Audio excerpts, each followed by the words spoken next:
우리 기한 시작하기 전에 총회 총무님이신 이윤삼 총무님 인사 말씀 있으시겠습니다. 우리 오늘 너무 소중한 자리를 마련했고요. 우리 임정영 목사님은 우리 기장뿐만 아니라 한국교회 전체를 대표해서 가장 유명하고 또 잘 전달하는 성교육 전문가입니다. 듣다 보면 그냥 쏙 빠져 들어가서 참 어려운 과제와 주제를 잘 전달하시는 목사님인데, 그보다 더 중요한 것은 교회를 개척하면서 어린이 중심의 교회를 개척했다는 겁니다. 사실 개척하기도 어려운데 어른들을 빨리 전도해서 많이 늘려서 교회가 든든히 서기를 원하는 것이 모든 개척하는 목회자들의 일반적이고 또 지극히 당연한 마음인데, 이 시대에 어린이들의 중심의 교회를 개척한다는 것은 저도 상상도 안 해본 일이었거든요. 왜냐하면 어린이 중심의 교회는 목회자가 모든 것을 나눠야 되고 쏟아부어야 되고, 그 어린이가 커서 어른이 될 때까지의 기간이 너무 길기 때문에 사실은 엄두를 못 내는 그런 교회 개척인데, 그것을 시작을 했고 또 굉장히 잘하고 있다는 것. 그래서 몸과 마음은 많이 힘들고 또 병도 얻었지만 하나님께서 놀라운 역사로 회복시켜 주셨고, 또 근래에 들은 소식은 그 교회가 좁아서 더 좋은 곳으로 이전하는, 확대해가는, 성장해가는 그런 모습을 보고 있습니다. 참 쉽지 않은 것이라 비용이나 모든 것이 지금 어려움 가운데 있지만, 그런 가운데서도 어떤 건강한 교회, 미래의 교회를 위해서 정말 영혼으로 목회하는 목사님, 후배 목사이면 정말 제가 좋아하고 존경하는 목사님입니다.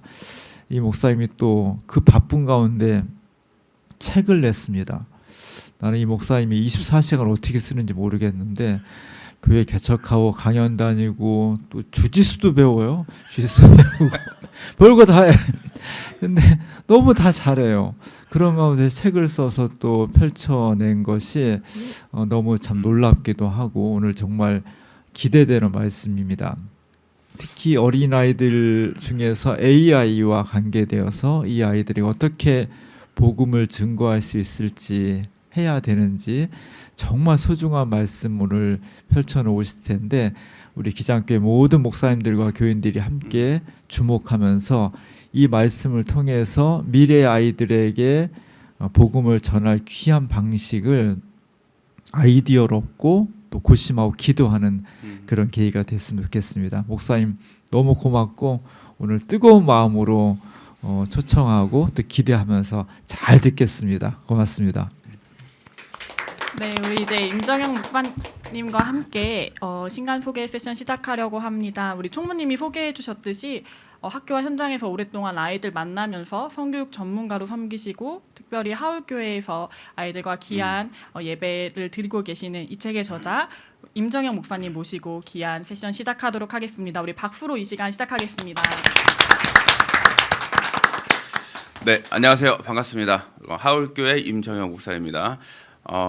우리 총무님께서 너무 칭찬을 해주셔가지고 굉장히 감사드리고, 또 이런 귀한 자리 제공해 주셔서 우리 총회 모든 교육과 또 총회 감사드립니다. 우리 총무님 말씀해 주신 것처럼 제가 이제 교회를 개척을 했습니다. 개척한 게 벌써 8년 전이에요. 그때 이제 저의 큰 아이 친구들로부터 시작을 한 거죠. 근데 이제 이 친구들이랑 벌써 8년이라는 시간, 특히 코로나까지 겪으면서 쭉 시간을 지나면서 보니까 이제 다 제 자식 같은 거죠. 큰애 친구이기도 하고 또 둘째랑 막내 그 또래 애들, 유치부 애기들부터 쭉 있으니까요. 이 친구들의 삶을 8년 동안 쭉 이렇게 계속 같이 살면서 보니까 여러 생각이 드는 겁니다. 여러 마음이 들고. 모든 목사님들, 전도사님들, 선생님들 심정이 비슷할 것 같은데, 이 친구가 잘 됐으면 좋겠다는 것도 있고, 주님의 자녀로 신앙을 잘 지키면서 건강하게 이 사회에서 잘 살아가고, 또 빛과 소금의 역할도 감당해주면 더 좋고, 그런 마음이 드는 거죠. 근데 코로나 지나면서부터도 좀 세상이 달라지는데 이런 막 뉴노멀이라는 것을 경험을 이제 이야기를 하고 또 뉴노멀이라는 게 디지털과 관련해서 나오지 않았습니까? 그래 그때만 해도 AI 얘기가 그렇게 많이 나오진 않았어요. 알파고 이세돌 얘기 처음 나올 때만 해도 아직은 좀 부족하다라고 생각을 했었습니다. 그리고 작년 2025년 초반 중반까지만 해도 AI가 막 그렇게 엄청나게 우리의 인생을 송두리째 바꿔놓을 만큼 그렇게까지 기술력이 막 엄청나지 않았어요. 그런데 갑자기 작년 10월 지나면서 이제 제미나이 3.0 막 발표 나오고 챗GPT 나오고 이게 본격적으로 일반적인 AI가 나오면서부터는 겁이 덜컥 나는 거예요. 야 이거 이러다가 이 세상이 완전히 달라질 텐데 우리가 이거를 제대로 알고 대처를 할 수 있겠는가? 우리 교회 애들 제 아이들뿐만 아니라 우리 교회 아이들이 이 사회에서 살아갈 수 있을 건가? 일단 생존에 대한 염려가 들었습니다. 왜냐하면 지금 이미 AGI가 AI란 게 있고 Artificial Intelligence란 게 있고 이게 인공지능이죠. 이 인공지능을 몸을 갖다 붙여서 탑재를 해놓은 게 AGI고 또 AGI는 그 피지컬 AI고요. 그 피지컬 AI가 몸으로 로봇처럼 나오지 않고 그냥 우리가 하나의 에이전트로서 직원처럼 한 명의 인물로서 뭐 직원처럼 쓸 수 있는 활용이 되는 게 AGI거든요. 그러면 이 AGI나 피지컬 AI가 나와버리면 어떻게 되냐? 결국은 우리의 일자리가 모조리 다 대체됩니다. 지금 벌써 현대자동차에서 아틀라스라고 하는 정말 기가 막힌 이 피지컬 AI가 나와버리니까 지금 이 노동자들의 지금 고용 환경 문제가 사회적 문제로 벌써 대두가 되잖아요. 그것뿐만 아니라 불과 며칠 전에 정부에서 그 대통령이 지금 국방 자산으로 이 아틀라스라고 하는 피지컬 AI를 활용할 수 있는지 검토를 해봐라라는 이야기를 하는 겁니다. 그러니까 이 피지컬 AI 또는 이 AGI가 들어와 버리면은 일자리가 없어요. 지금 예전에 10명이 일하던 거를 AGI가 들어오면 3명이 일을 하게 되고 그 3명 일하는 걸 피지컬 AI가 들어오면 1명만 일하게 됩니다. 그러면 10명 제가 한 얘기가 아니라 일반적인 이제 그 AI 전문가들이나 경제학자들이 한 얘기를 제가 정리해서 말씀드리고 있는 건데요. 그러면 그 10명 중에 나머지 9명의 친구들은 이 친구들은 어떻게 먹고 살 수가 없는 생존 자체가 문제가 되는 이제 그런 시대가 되는 것입니다. 그러니까 일론 머스크 같은 사람은 뭐라고 하냐면 걱정하지 마라. 이 AGI랑 피지컬 AI가 생산성을 극대화시키면 사람은 다 놀고 우리가 너희들한테 돈을 줄 테니까 그걸 갖고 먹고 살면 된다라고 이야기를 해요. 그러나 사람은 본질적으로 영적인 존재이고 사회적인 존재입니다. 내가 놀고 먹고 그냥 먹고 사는 문제로 술, 담배로 이걸로 해결할 수 있는 것이 인간의 본질이 아니잖아요. 우리의 실존 또 우리의 영혼이라는 것은 가치 있는 것을 추구하게 되어 있고 또 하나님을 향하게 되어 있고 본질적으로 우리 신앙인들은 그렇게 믿고 고백하며 사는 거잖아요. 그 가운데서 내가 단순히 돈 줄 테니까 너희들은 조용히 살아라? 이것이 과연 인간답게 사는 것이고 하나님이 원하시는 삶일까? 저는 그건 아닌 것 같아요. 이것을 마치 이 AI 이 CEO들이나 AI 학자들은 유토피아를 이야기하는 것 같지만 저한테는 너무나도 끔찍한 지옥 같은 디스토피아 같이 보이는 거예요. 그렇게 살아가는 것이 과연 사람다운 삶이고 하나님의 자녀다운 삶인가? 그것이 데살로니가전서에서 주님이 성경에서 말씀하신 것처럼 주님이 다시 오실 때까지 영과 혼과 육이 온전히 하나 되어 준비되어 있는 그리스도의 장성한 분량까지 성장하면서 주님을 기다리는 신앙인의 자세인가? 전 그건 아닌 것 같은 거예요. 근데 애초에 뭐 삶 자체가 생존 자체에 문제가 생겨버리니 이게 되겠나? AI 연구하는 정말 돈 많은 사람들, 앞서 나가는 사람들은 이미 막 저기 위에 가 있습니다. 저도 열심히 공부했지만 이 사람들 아직 막 뭐 무릎 수준도 안 되는 것 같아요. 이 사람들은 이미 저 머리 위에 천국 위에 가 있어요 지금. 근데 대부분의 우리 일반 서민들은 그냥 챗GPT가 있대 요 정도로만 지금 생각을 하고 있단 말이죠. 근데 그걸로는 되지 않습니다. 그리고 이 급변한 시대에 과연 교회 학교는 이 AI 시대를 대비할 준비가 되어 있는가? 제 생각에는 많이 어려운 것 같아요. 제가 교단을 안 가리고 많은 교회 학교를 방문을 해서 뭐 특강도 하고 설교도 하고 부흥회도 인도하고 막 그럽니다. 우리 친구들 많이 만나요. 학교를 제가 전국적으로 3,000개를 넘게 다녔어요. 학생들을 많이 만날 거 아닙니까? 그러면서 보면은 우리 친구들이 엄청 빠르게 변할 것 같잖아요. 이게 웃긴 게 뭐냐면요. 친구들이 스마트폰 정말 잘 써요. 태블릿 PC도 잘 씁니다. 그런데 컴맹이라는 거 아세요? 예, 아이들이 컴퓨터를 잘 쓸 줄 몰라요. 그다음에 코딩을 배우긴 해요. 근데 코딩을 예전처럼 이렇게 프로그램으로 하지 않고 바이브 코딩이라고 해서 그냥 말로 합니다. 이제는 애들이 말은 해요. 친구들이 말은 하는데 그 이전에 어떤 시스템이나 구조를 갖고 이것이 구현이 되는가는 또 공부를 또 안 해요. 잘 몰라요. 그런데 또 익숙해요. 또 이와 한편으로 이거 또 한쪽에서는 이거 관련된 윤리 교육이 잘 되고 또 책임 의식을 잘 기를 수 있는 교육이 같이 병행이 되는데 이른바 리터러시라는 것들이 병행이 돼야 되는데 그게 안 되니까 어떤 문제가 생기냐 이른바 딥페이크 범죄라는 게 생기는 겁니다. AI로 이거 몇 줄만 치면요 순식간에 내 옆에 있는 사람이 성범죄 대상으로 전락하고 맙니다. 그게 너무 흔해요. 어느 정도로 흔하냐면요 2024년도에 우리나라에서 딥페이크 범죄가 한번 난리가 난 적이 있어요. 뭐 중고등학교에서 엄청난 피해자들이 발생을 했습니다. 뭐 선생님들, 학교 교직원 피해자가 엄청나요. 그래서 그때 경찰이 집중적으로 단속을 해서 2024년 한 해 동안 검거를 한 딥페이크 성범죄 피의자가 680여 명대입니다. 정확히 말하면 682명이에요. 그 중에 10대 피의자가 몇 명이냐? 548명이었어요. 대부분이 다 10대 청소년들이에요. 그런데 놀라운 건 뭐냐? 작년에는요. 2024년 한 해 전체 검거된 인원이 682명이었다고 그랬잖아요. 근데 2025년 한 해 동안 검거된 딥페이크 피해자, 10대 피의자가 895명이었어요. 그렇게 막 학교에 가서 딥페이크 교육이나 미디어 윤리 교육, 디지털 리터러시 교육을 그렇게 하는데도 계속해서 그 검거된 인원이 늘어납니다. 이게 무서운 게 뭐냐면요. 법이라는 게 정말 무서운데 작년 초부터 어떤 법이 시행이 되냐? 이거 전문 용어로 이걸 허위 영상물 제작 및 유포 이렇게 말하는데 허위 영상물로 19금 버전으로 성인 버전으로 19금 이 딥페이크 범죄물을 만들잖아요. 그러면은 이거를 옆에서 구경만 해도 시청만 해도 3년 이하의 징역 또는 3천만 원의 벌금이에요. 그러면 지금은 교회 학교에서 예를 들어 어떤 한 친구가 장난으로 AI를 이용해서 뭐 우리 교회 교인이나 같은 교회를 다니는 어떤 친구에 대한 19금 버전의 딥페이크 제작물 하나 만들었어요. 근데 그걸 우리 교회 애들이 막 웃다고 웃고 막 놀고 먹고 막 떡볶이 먹고 PC방 가고 막 뭐 두끼 가고 뭐 애슐리 가고 하다가 그걸 같이 막 카톡이나 인스타 DM으로 막 돌려본 거예요. 그 아이들 모두 경찰의 검거 대상이 됩니다. 형사 피의자가 되는 거예요. 피의자가.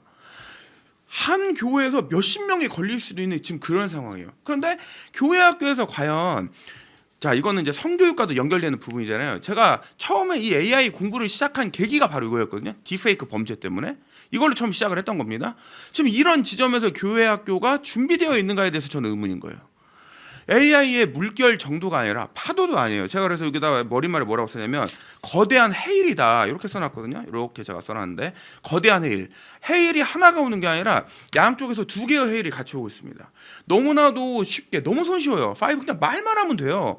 그냥 이거 쓸 필요도 없어요. 그냥 말만 하면 저절로 다 딥페이크가 저절로 만들어집니다.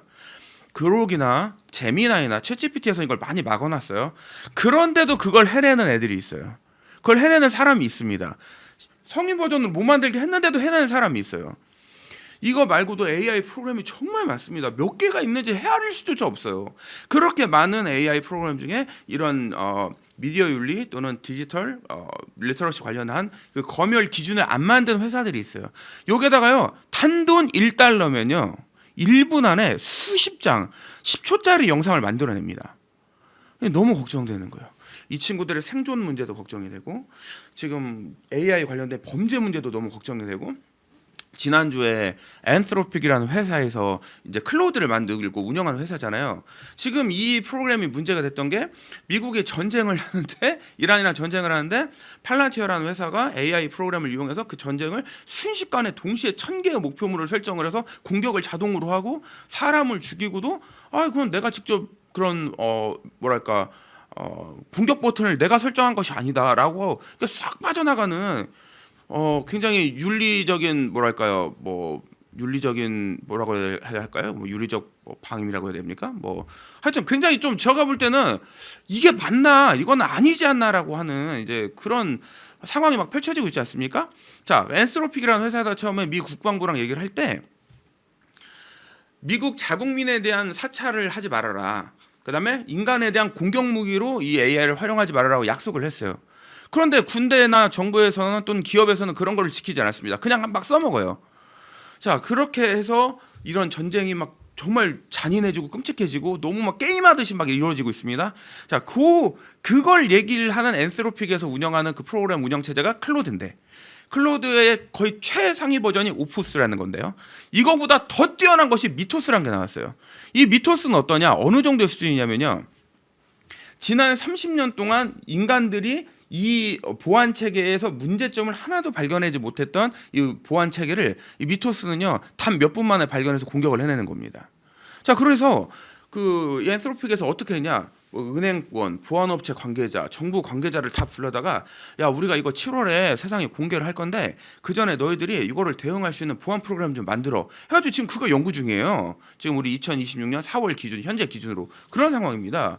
여러분, 은행 계좌를요, 미토스가 이게 지금 이게 풀려버리잖아요. 그냥 막 은행 계좌가 다 뭐랄까요, 해킹이 그냥 너무 쉽게 되는 거예요. 여러분, 이른바 우리가 쓰고 있는 뭐 무슨 은행 그 보안 프로그램도 알고 있지 않습니까? 그거 뚫어가는데 1분도 안 걸립니다. 지금 상황이 이런 상황인데 과연 우리 아이들은 어떻게 살아갈 것인가? 교회 학교는 뭘 해야 되는가? 우리는 아이들하고 지금 이거를 어떻게 대응을 해야 되는가에 대해서 너무 준비가 안 돼 있는 것 같아요. 너무 안타까워요. 제가 그래서 너무 무섭더라고요. 큰일 났다. 여러분, 제가 거대한 A라고 해서 지금 하나의 기술적인 측면을 말씀드렸는데, 또 하나는 뭐냐면 초장수 시대의 도래입니다. AI가 이제 들어오면서 의사보다 진단이 더 정확하다라는 평가가 이미 많이 나오고 있어요. AGI가 나오면 어떻게 되냐? 이른바 나노 로봇이라는 게 나올 거예요. 이 나노 로봇이라는 건 뭐냐면, 저는 개인적으로 암 환자이기도 한데요. 지금 암투병 4년 차입니다. 저 정말 힘들었어요. 이거 치료하는데 좀 상태가 많이 안 좋았거든요. 애 많이 먹었습니다. 회복하는데 정말 오랜 시간이 걸렸고요.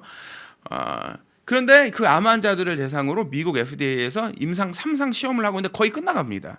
나노로봇을 몸에 주입을 해요.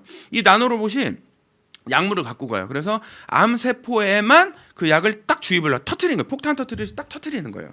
자, 그래서 어떻게 되냐? 2009년도에 유엔에서 100 세대라는 발표를 했습니다. 앞으로 100세 시대라는 거죠. AI가 막 나오면서 아니다. 이게 조금 더 늘어날 것 같은데, 이런 이야기가 나오기 시작합니다. 그래서 인구 통계학자들이 연구를 해봤어요. 그랬더니 지금 고등학교 1학년 2010년생들을 기준으로 126세까지 생존할 확률이 최대 한 89%까지 올라간다. 그러니까 우리가 금세기 안에 126세까지 생존하는 사람들을 일반적으로 목격할 확률이 89%라는 거예요. 그런데 AGI가 나오고 나노로봇이 나오고 사람의 신체와 장기를 대체하고 이렇게 되면 어떻게 되냐? 140세까지 살 거라는 겁니다. ASI라는 거는 초지능이라고 하는 거거든요. 초격차 지능. AGI는 그냥 한 명의 직원, 한 명의 사람이 인공지능이 대체를 해주는 에이전트 개념이지만, ASI라는 초격차 지능이 나오면 어떻게 되냐면, 초지능이 나오면 이 모든 걸 넘어서는 거예요. 우리가 하나님의 섭리를 알 수 없듯이 ASI의 계획을 우리가 가늠조차 못하는 겁니다. 경부고속도로를 깔 때 수많은 개미집이 있었을 거 아니에요? 개미들한테 사람이 가가지고 우리가 경부고속도로를 깔아가지고 뭐 경제를 발전시키고 생태계를 어떻게 할 거고 우리 인간의 문명을 어떻게 할 거고 이런 설명하지 않죠. 그냥 깔아버리는 거예요. 그냥 도로를 그냥 설치를 하는 거잖아요. 아무리 막 인간의 생태계와 엘니뇨 현상과 무슨 이런 현상을 우리 집 반려견한테 설명해야 그거 알아듣습니까? 자, ASI가 나오면 사람이 그 정도가 된다는 거예요.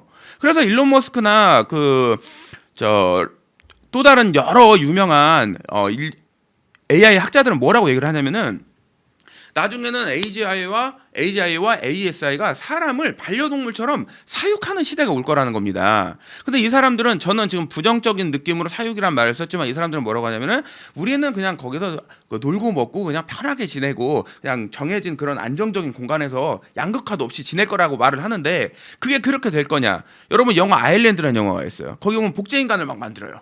그래서 거기에다가 놓고 정말 유토피아 같은 데 살게 합니다. 하지만 거기 주인공들이 어떻게 합니까? 막 탈출을 시도하죠.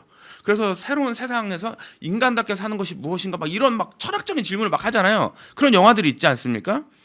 그렇게 될 거라는 거죠. 그럼 여러분 한번 고민을 해보세요. 지금 정년 연령이 몇 살입니까, 여러분? 이게 교회야 60, 70도 될 수 있고, 내가 이 분야의 전문가면은 책도 쓰고 유튜브도 하면서 정년 상관없이 일을 한다 이럴 수 있겠지만, 일반적인 우리 아이들은 회사에 들어갈 것이고, 근데 회사에 들어갈 수 있는 자리도 이제 10분의 1로 줄 거고요.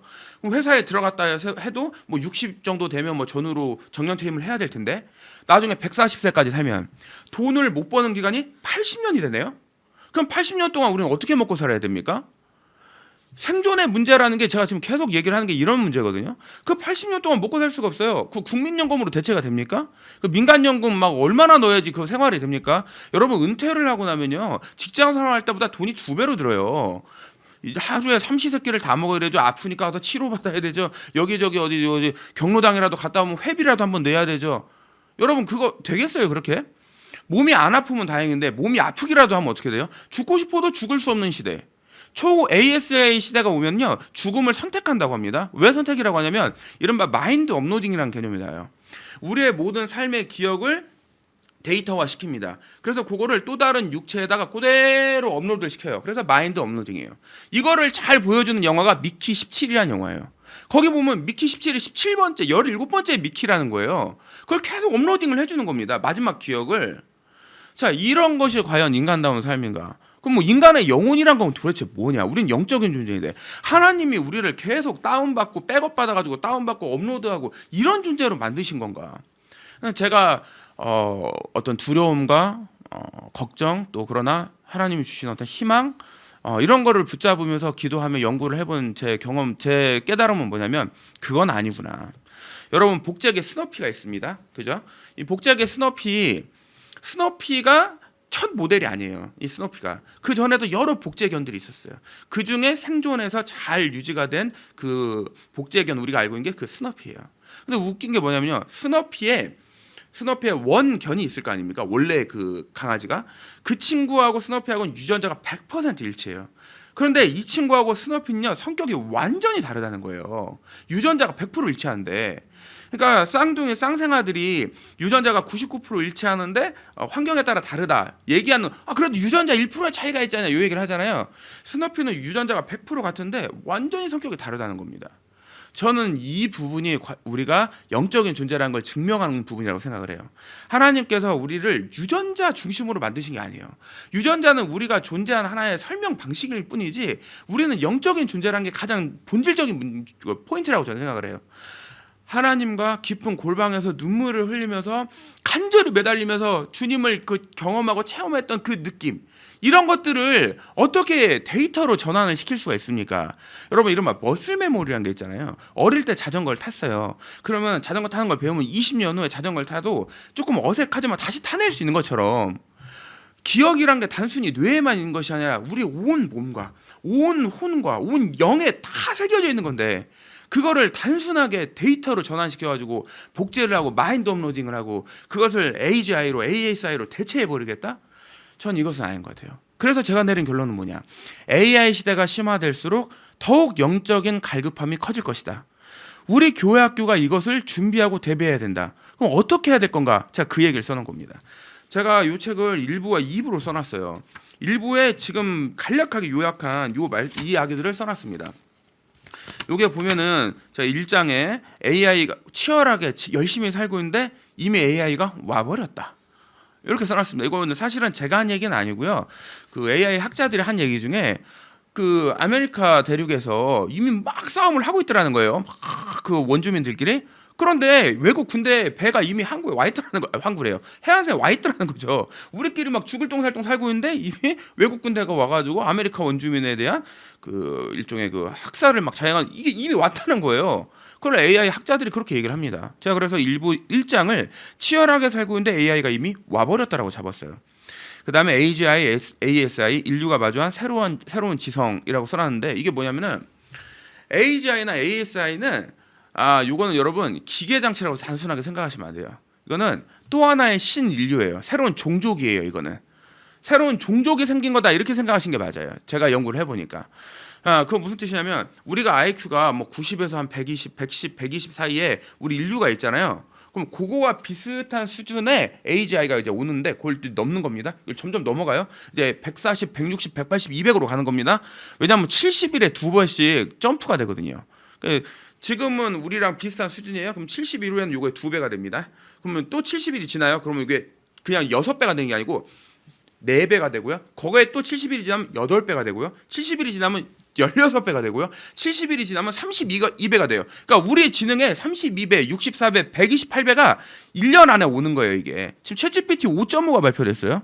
이 지금 현 시점 기준으로 챗GPT 5.5랑 5.1은 차원이 다른 거예요, 이거는. 완전히 다른 세상입니다. 기술 발전이 그 정도 수준, 이제 코딩의 수준이 이 정도로 발전을 하는 겁니다.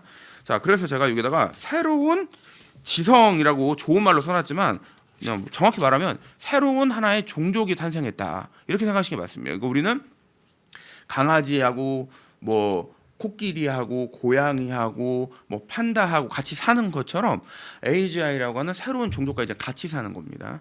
이제 어떻게 공존을 할 것이냐가 문제예요. AI가 인류를 말살할 것이다. 터미네이터가 나올 수도 있다. 예, 그거 상당 부분 일리가 있는데 아마 근 한 10년 안에는 안 될 것 같아요. 배터리 문제 때문에.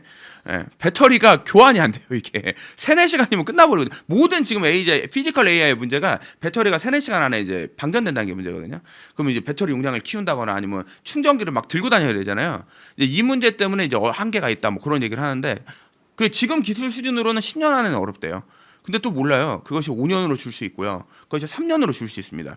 왜냐하면 AGI의 도래도 제가 처음 공부할 때는요. 2030년 넘어야 한다고 그랬어요. 그런데 일론 머스크는 이미 AGI가 왔다고 그래요. 근데 당장 그 말이 맞는 게 그 테슬라에서도 여러분 이미 옵티머스가 일을 하고 있습니다. 다크 팩토리죠. 아틀라스가 들어오면 얘네들은 냉방도 필요 없고 난방도 필요 없고 조명도 필요 없어요. 그냥 24시간 내내 계속 운영을 하는 것입니다. 다크 팩토리가 이미 와 있거든요. 현대에서도 이미 하고 있어요, 그거를. 자, 그런 의미에서 우리는 이미 새로운 종족과 공존하기 시작했다. 이렇게 보시는 게 맞아요. 막 어떤 분들은 영화를 너무 많이 보셔서 애들이 보면 막 외계인이 있어요, 막 이런 질문 하는 애들 있잖아요, 교회에서. 그거는 그건 둘째, 셋째 얘기예요. 지금 우리는 AGI, 피지컬 AI라는 새로운 종족과 공존하는 이게 지금 더 급하다. 이런 말씀 드릴 수 있겠고요. 나노로봇과 생명연장을 제가 3장에 써놨는데 기술은 구원자가 아니라고 제가 써놨습니다. 여러분 생물학적으로 내가 200세까지 사는 것이 그것이 과연 우리에게 복된 일인가에 대해서 저는 굉장히 의문이에요. 성경에 사람이 강건하면 인생이 80이라고 그랬는데 그렇게 써놓은 데는 다 이유가 있을 것 같아요. 우리가 막 800살까지 사는 게 막 무드셀라처럼 막 성경에서 가장 오래된 산 인물이잖아요. 그렇게 사는 것이 과연 우리의 복인가? 왜 하나님이 인간을 처음처럼 막 1000살까지 살게 하지 아니하고 지금 요 정도 수준으로 감사하며 살게 만드셨을까? 다 그 하나님께서 그렇게 준비하시고 살게 하신 이유가 있을 거라고 저는 생각을 하거든요. 나노로봇과 생명 AI가 우리의 구원자가 아닙니다. 우리의 진정한 영적 구원자는 오직 주님밖에 없는 것이죠. 이 본질을 놓치면 안 돼요. 왜 그러냐면 이 AI와 AGI 시대는 모든 것이 불분명합니다. 이 AI의 결정적인 한계가 뭐냐면 할루시네이션이라는 게 있어요. 이 할루시네이션이라는 거면 거짓말을 한다는 거거든요. 제가 아침마다 저도 AI를 여러 개를 쓰다 보니까 예를 들어 제가 사용하는 그록은 제가 설정을 하는 게 뭐냐면 아침 7시마다 성희롱, 성폭력, 성매매, 학교폭력, 성병, 그 다음에 직장 내 괴롭힘, 그 다음에 교회 안에서의 문제 이런 것들을 모조리 서치를 해가지고 밤새 서치를 크롤링을 해서 이제 크롤링을 해서 아침마다 저한테 브리핑을 하라고 제가 설정해놓은 게 봇이 있어요. 아침마다 제가 그 뉴스를 7시가 딱 되면 그걸 계속 봅니다. 그럼 7시가 되면 제미나이는 저한테 큐티 말씀을 보내요. 교회력에 근거한 큐티 말씀을 보내고 그걸 통해서 아침마다 성경 묵상집을 제가 만들어서 저희 아이들한테 보내줘요. 그거를 제가 잠깐 보여드리자면 오늘 아침에 우리 친구들이 시험 기간이라 이거를 제미나이로 아침 7시에 제가 받았어요. 이렇게 해서 올린 겁니다. 그록은 신문을 쫙 모조리 서치를 해서 저한테 브리핑을 해요. 그런데 웃긴 게 뭐냐면은 링크를 제가 거기다 근거 기사 링크를 제시하라고 하거든요. 아침에 제가 4개의 기사를 저한테 브리핑을 했는데 하나를 터치를 했는데 3개는 열리는데 하나가 안 열려요. 기사가 없어요. 그래가지고 제가 야 이거 없지 않냐? 너 이거 거짓말로 한 거냐? 그랬더니 그 그록 에이전트 4개가 막 지들끼리 얘기를 해요. 자기들끼리 막 얘기를 하다가 사용자가 거짓말인 걸 눈치채 버렸어. 이렇게 얘기를 하는 게 보입니다. 거기에 제가 얘네들 대화를 다 보게끔 설정을 해놨거든요. 눈치채 버렸어. 일단 사과부터 해. 그리고 다시 찾아봐. 빨리 뒤져봐. 링크를 정확히 제시해. 해가지고 저한테 새로운 기사를 다시 올려줬어요. 지금 AI는 저는 제 책에다가 한 70점짜리 정도라고 써놨는데 거짓말을 많이 합니다. 그 실수가 많아요. 여러분 세종대왕 맥북 투척 사건이라고 아세요? 세종대왕이 챗GPT가 조선왕조 실록에 기록이 돼 있다는 거예요. 맥북을 집어던진 기록이 있다는 거예요. 말이 안 되잖아요. 예, 지금은 그렇습니다. 그러면 우리는 이때 우리가 가져야 할 기본적인 능력은 무엇이겠어요? 질문하는 거죠. 비판적으로 검토해 보는 거죠. 이것이 말이 되는가? 논리적인 정합성을 볼 수 있어야 돼요. 그 다음에 이것이 얘네가 말을 하고 뭔가 실행을 하고 하는 것들이 가치 있는 것이고 어떤 인류의 윤리적인 의식이나 우리 기독교 신앙에 부합하는가를 계속 물어볼 수 있어야 됩니다. 근데 여러분 학교에서 이런 물어보는 교육 시킵니까? 대화형 토론이 가능합니까? 학교에서 지금 애들 많이 줄어도 한 학급에 25명 정도 있는데 물론 이제 지방에 있는 작은 학교들도 있지만 그런 데는 대화형 토론형 수업이 되지만 이게 잘 안 돼요. 아이들끼리 5, 6명이 모여가지고 토론한다고 토론이 되는 게 아니에요. 대학에서 교수님들이랑 이야기를 하는 이유가 뭡니까? 교수님들이 그 방향성을 이 토론하는 것을 보면서 허점을 지적해주고 또 방향성을 다시 재정립을 해주고 다시 새로운 관점을 제시해주고 그러면서 우리가 또 토론을 하면서 우리가 변증법적 발전을 계속 성장을 해 나가는 거잖아요. 학교는 지금 그게 잘 안 돼요. 그리고 이게 모두 다 점수 중심으로 가니까 선생님 입장에 맞춰야 돼요. 이것을 할 수 있는 유일한 곳이 어디라고 저는 생각하냐면 교회라고 생각하는 거예요. 교회 학교가 공과 공부를 할 때 단순하게 일방적인 전달이 아니라 우리 기장 교재 보면은 전 이런 게 참 좋다고 생각하는데 생각할 거리, 이야기할 거리, 기도거리를 내놓잖아요. 우리 기장 교재를 저는 아주 잘 쓰면 너무너무 좋은 이 AI 시대에 너무 부합하는 좋은 교재라고 생각합니다. 제가 지금 총회 아주 말하고 있다고 이걸 촬영한다고 해서 하는 얘기 아니라 저희 교회는 실제로 기장 교재로 예배를 1년치 예배를 막 드리고 그래요. 그걸 갖고 그 본문과 그 내용과 그 제시되어 있는 자료를 활용해서 예배를 드리고 그랬었어요. 그럼 이제 저는 또 그렇게 하고 우리 교회 현실에 맞게 또 기도도 하고 같이 친구들이랑 활동도 하고 어디 뭐 나갔다 오고 이렇게 하는 것이죠. 여러분 이게 전 되게 중요하다고 생각해요. 질문하게 하고요. 생각하게 하는 거죠. 자, 사도행전 17장에 베레아 사람들이 나옵니다. 베레아 사람들이 거기에 뭐라고 되냐면 말씀을요. 날마다 상고했다고 했어요. 이 상고하다라는 말이 뭐냐면 이게 일종의 그 법조 개념 같은 건데요. 이 신문해 보는 겁니다. 면밀하게 따지는 거예요. 조사하는 겁니다. 이게 진짜냐 가짜냐 막 따져보는 거예요. 성경 말씀을 그냥 무비판적으로 지금 우리 한국 교회는 그냥 무비판적으로 아멘하는 게 능사다 이렇게 이야기를 하지만 우리 교단에서 갖고 있는 기독교 교회라는 거는 그런 개념이 아니잖아요.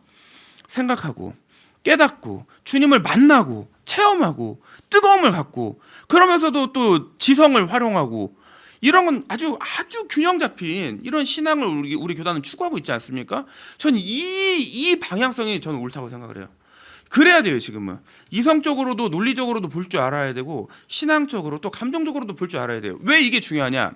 여러분 지금 상담을요 많은 그 AI 학자들이 이야기하는 것 중에 하나가 뭐냐면 목회자의 자리나 상담가의 자리를 AI가 대체한다는 겁니다.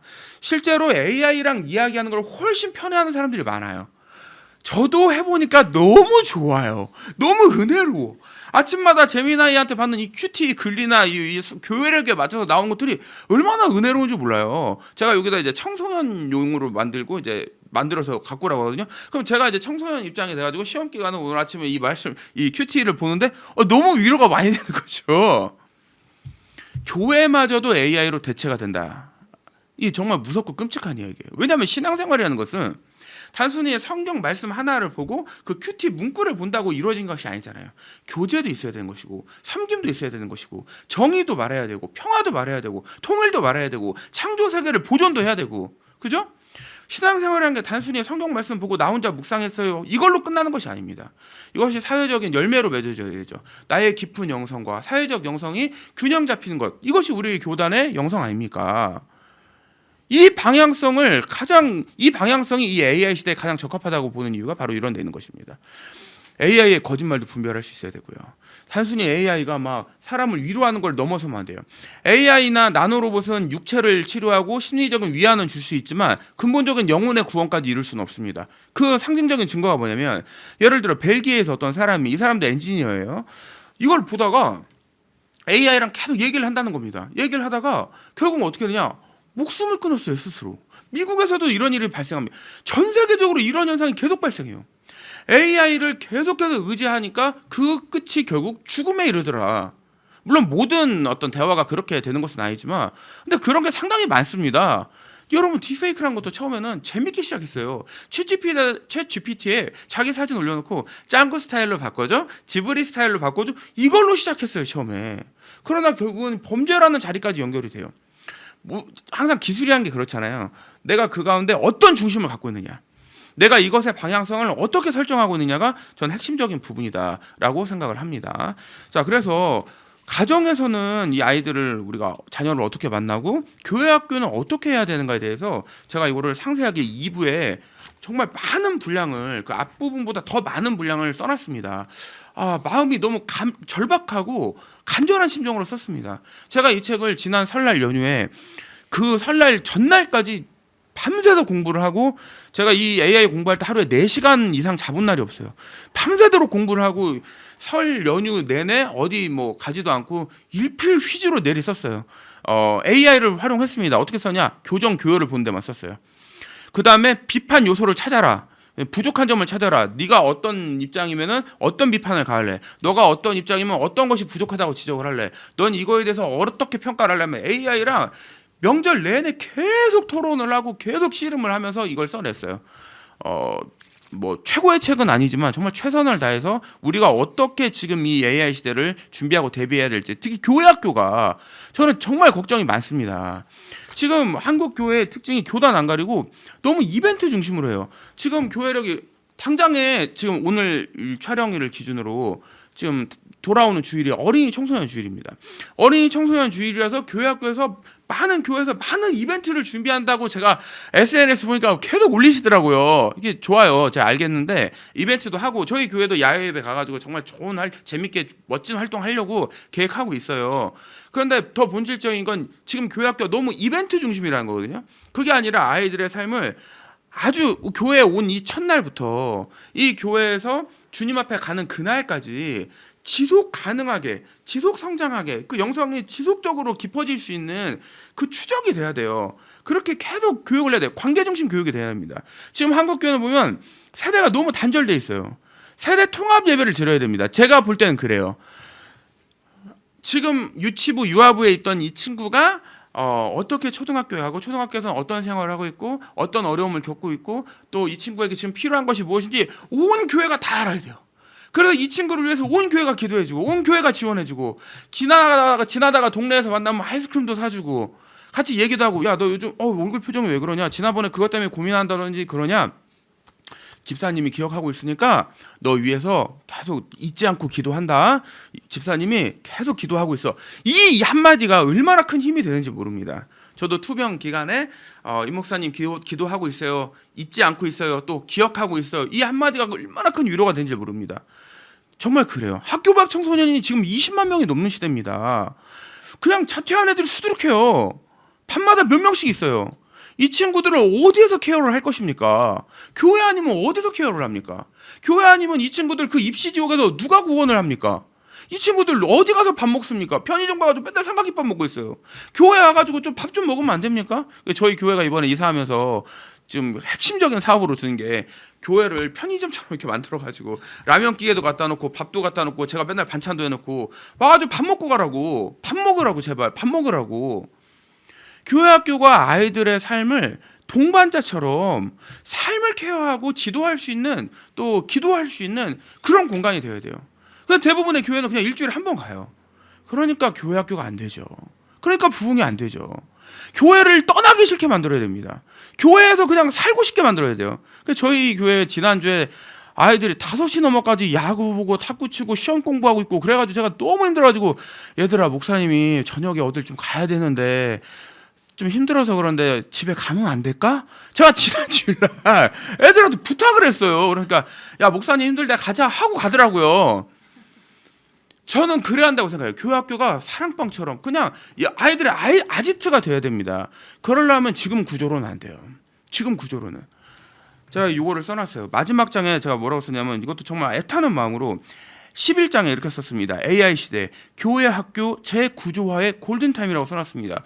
여러분, 우리 교단이 지금 이 분야에 있어서는 저는 선점했다고 봐요. 우리의 어떤 교육 철학이나 기독교 교육의 철학이나 방향성, 그 영성의 방향이 저는 아주 적절하다고 생각하고, AI 기술 교육은 노예에서 지금 많이 하는 걸로 제가 알고 있습니다. 여러 차례 저도 하는 거 뭐 제가 직접 참여 오다면 유튜브로도 보고 그 자료집도 받아보고 했는데요. 그 AI 공부하는 그 목사님들 커뮤니티에서 저도 들어가서 같이 공부도 하고 하는데, 기술은 언젠간 익숙해집니다. 자, 처음에 스마트폰 나왔을 때 많이 어려워했지만 지금은 여든이 되신 어르신들도 스마트폰을 쓰시는 것처럼 어느 순간 우리 사회가 AI를 아주 익숙하게 쓰는 사회가 이제 올 거예요. 기술은 시간이 지나면 어느 순간 익숙해집니다. 특히 AI는 말로 하면 되는 거라 뭐 말도 너무 잘 알아들어요. 말귀도. 그래서 이거는 어느 순간 해결이 돼요. 인포그래픽 이미지 만드는 거 이런 거는 금방 끝납니다. 지금 여러분 챗GPT 5.5에서 이미지 2.0이라는 걸 냈는데요. 제미나이 3.1이 만드는 인포그래픽 나노바나나 2가 만드는 이미지보다 더 잘 만들어요. 지금 이게 새로 나와서 제가 테스트해보니까 너무 좋아요. 그거는 익숙해져요. 문제는 방향성이에요. 어디를 갈 것인가? 그 근본에 무엇이 깔려 있는가? 반석이 무엇인가를 찾는 거거든요. 이제 그런 점에서 저는 우리 교단이 저는 아주 그 선점에 있고 방향도 잘 잡았다고 생각을 해요. 그러나 요건 해야 돼요. 이건 해야 돼요. 제가 처음에 써놨어요. 교회학교 AI와 맞설 준비가 되는가. 맞선다는 건 뭐냐면 AI가 밀려오는데 최소한 이렇게 버틸 수는 있어야죠. 근데 지금 다른 일반 사회는 보면은 AI에 완전히 그냥 묶여버리거나 그냥 매몰돼 버리거나 휩쓸려 버리거든요. 맞서야 뭐를 해도 하지 않겠습니까? 그래서 설 수 있는 준비가 되었는가 제가 이 얘기를 써놨고, 프로그램 중심에서 말씀 중심의 관계 형성으로 좀 방향을 전환을 하자.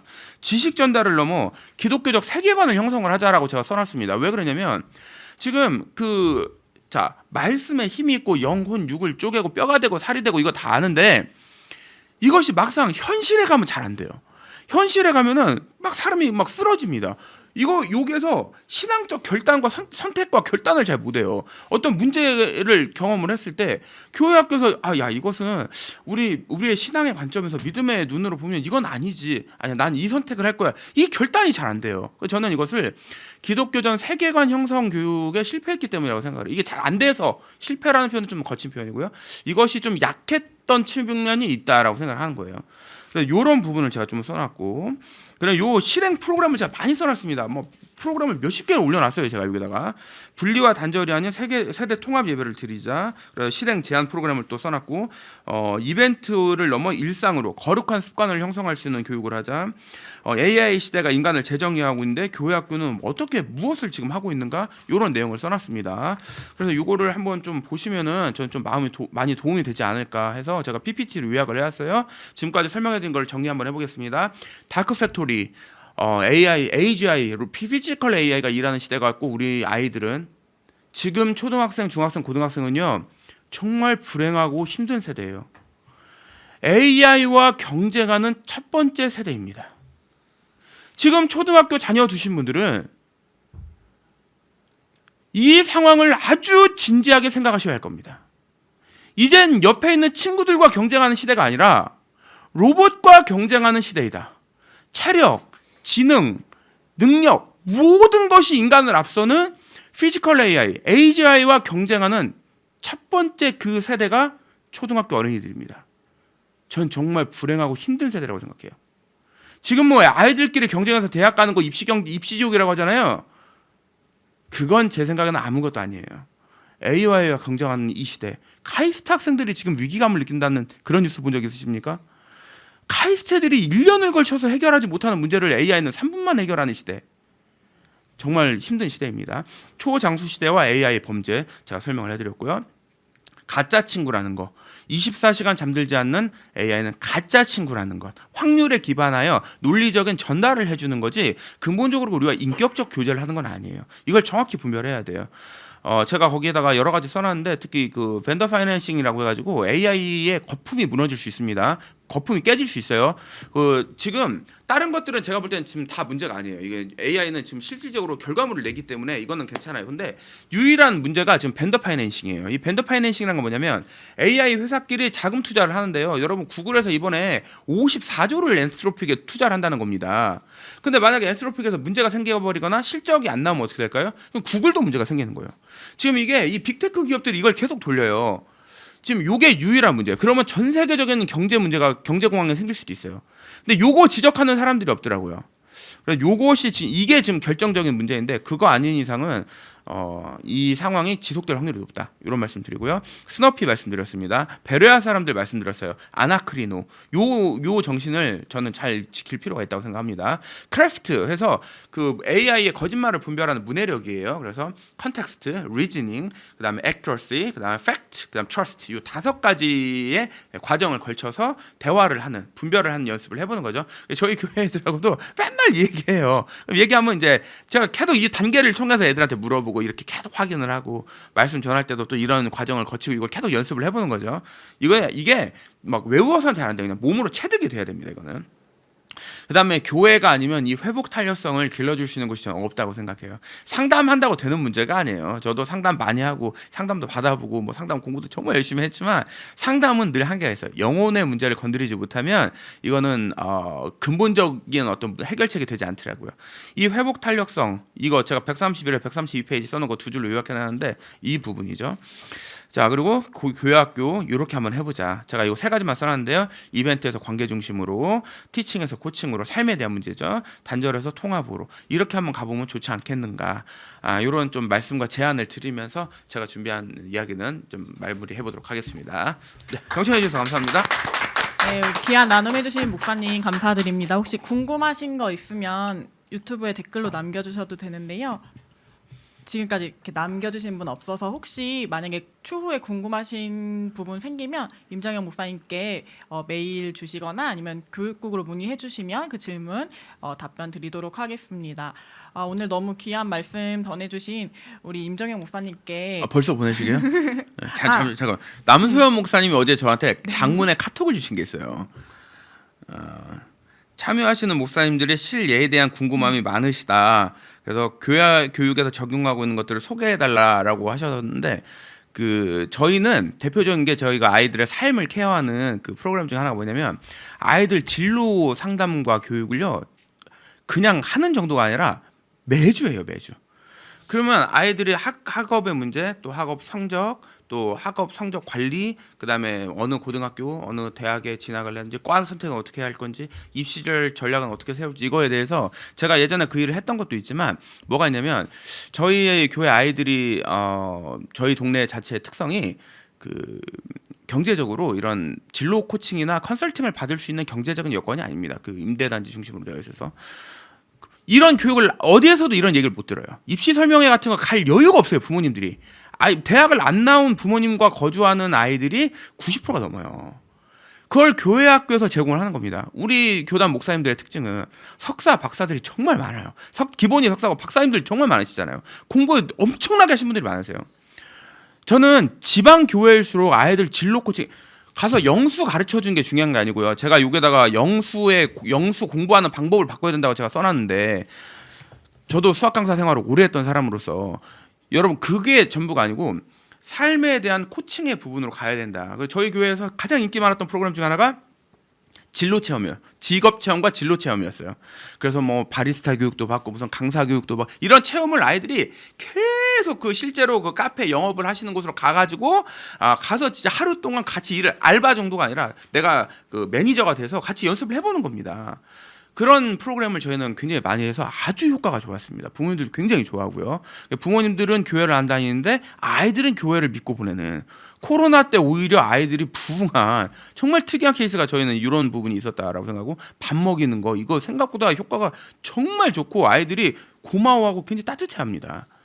선물을 줘도 비싼 거 주지 마시고 애들이 좋아하는 거를 소소하게 작게 행복을 많이 느낄 수 있는 것도 기프티콘 베스킨 라빈스 기프티콘 3,900원밖에 안 해요. 근데 문화상품권 10,000원을 주시더라고요. 애들이 10,000원 주면 이래요. 근데 기프티콘 3,900원 메가커피 2,000원이에요 여러분. 주시는요 1,900원짜리 2개 줄 수 있어요. 그러면 애들이 얼마나 좋아하는지 모릅니다. 1,900원이면 행복을 줄 수 있는데 일상을 일주일 내내 연락이 돼야 돼요. 제 생각에는. 그래서 저희는 이거를 3분 신방이라고 그래요. 3분 동안 연락하고 힘주고 응원하고 기도해주고 쿠폰 하나 보내주고 이거 3분 신방을 해요.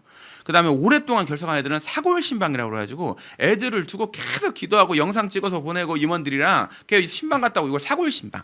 3분 신방, 사골 신방. 저희는 요걸 많이 해요. 이거 한번 해보시면 도움이 많이 되실 것 같아요. 딥페이크 관련해서 교회에서 일 생기면은 이거는 우리가 해결할 문제가 아닙니다. 그냥 저한테 바로 전화 주세요. 요거는 굉장히 전문적이고 법적인 영역이니까 그냥 저한테 전화 주세요. 네. 네, 우리 목사님 정말 우리가 새로운 시대를 맞이하면서 걱정과 두려움이 앞섰는데 목사님이 나눠주시는 그 지혜가 우리에게 앞으로를 준비할 새로운 힘이 되는 것 같습니다.